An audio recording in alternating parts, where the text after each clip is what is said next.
There is a particular kind of exhaustion that sleep doesn't fix. You wake up tired.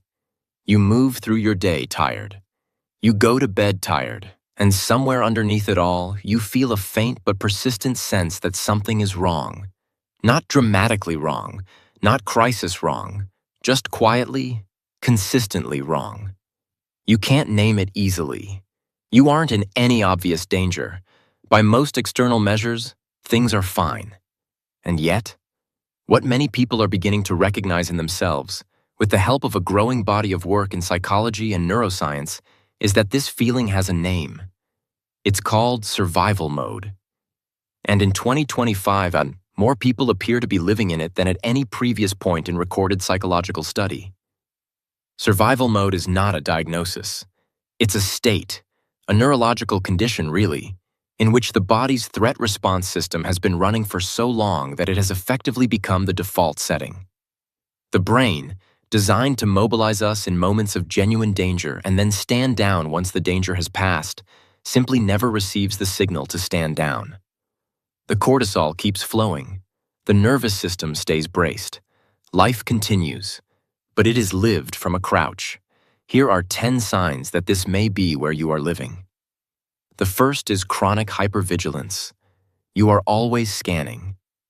In meetings, in conversations, even in quiet moments, some part of your attention is monitoring for threat, for the shift in someone's tone, for the email that hasn't arrived, for the thing that is about to go wrong. This is not anxiety in its classical sense. It is the body doing exactly what it was built to do in a dangerous environment. The problem is that the environment is no longer dangerous in the way the body believes it to be. The second sign is difficulty with pleasure. Things that used to bring genuine enjoyment, a meal, a film, time with people you love, now feel muted, effortful, or simply beside the point. This is not ingratitude or depression, though it can resemble both. It is the nervous system's way of saying that pleasure is a luxury it currently cannot afford to process. Resources are needed elsewhere. The third sign is a compulsive relationship with productivity. When rest feels dangerous, when sitting still produces anxiety rather than relief, this is survival mode at work.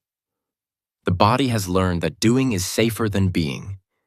Movement, output, and busyness become forms of self-regulation rather than genuine engagement with life. Many people discover, with some difficulty, that they no longer know how to simply exist without a task attached to it. The fourth sign is emotional numbness, alternating with sudden overwhelm. Long stretches of flatness, punctuated by moments when something small, a song, a comment, a news headline, breaks through with disproportionate force. The nervous system, suppressed for extended periods, eventually finds its outlet, often through things that seem, from the outside, entirely unworthy of such a response. The fifth sign is difficulty trusting.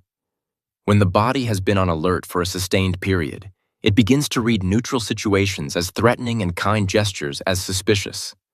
This is not paranoia in the clinical sense. It is the brain doing pattern recognition based on the data it has accumulated.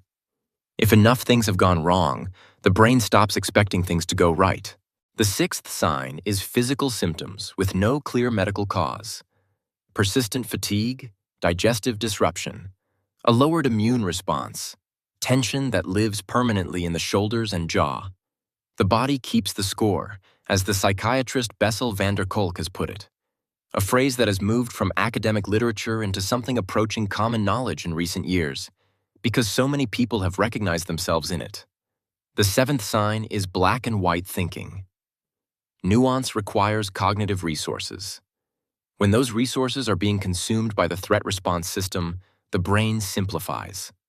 Things become good or bad, safe or dangerous, with us or against us. This is not a character flaw. It is the emergency operating system running its most efficient, least energy-intensive version of reality. The eighth sign is a collapsed sense of the future. People in survival mode tend to live in very short time horizons. Planning for next year feels abstract to the point of meaninglessness. What matters is getting through today, getting through this week. Long-term thinking is, energetically speaking, a luxury. The organism is too busy managing the present to invest in what hasn't happened yet. The ninth sign is isolation.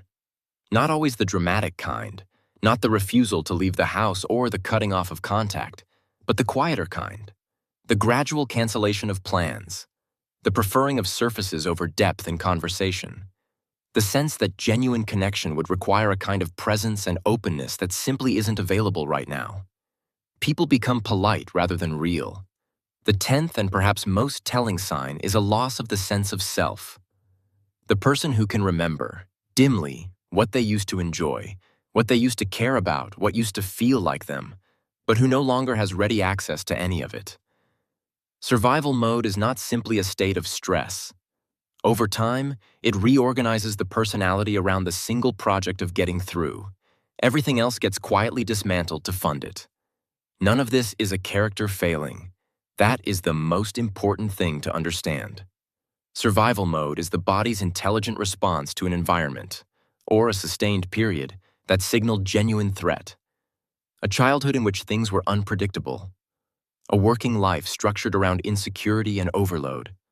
A world that, over the past several years, has delivered pandemic, economic instability, and a relentless stream of information calibrated to produce alarm.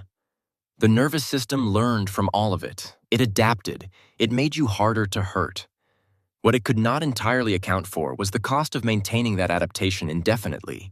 The way that a system built for emergency begins, eventually, to impoverish the very life it was built to protect. The beginning of a way out, most researchers in this field now suggest, is recognition. Not the immediate transformation of everything, not the sudden discovery of peace, but the slower and more honest business of noticing that the alarm is still running, that the threat it was built for may have passed, and that the body, given the right conditions and enough patience, retains some capacity to remember what it feels like to stand down.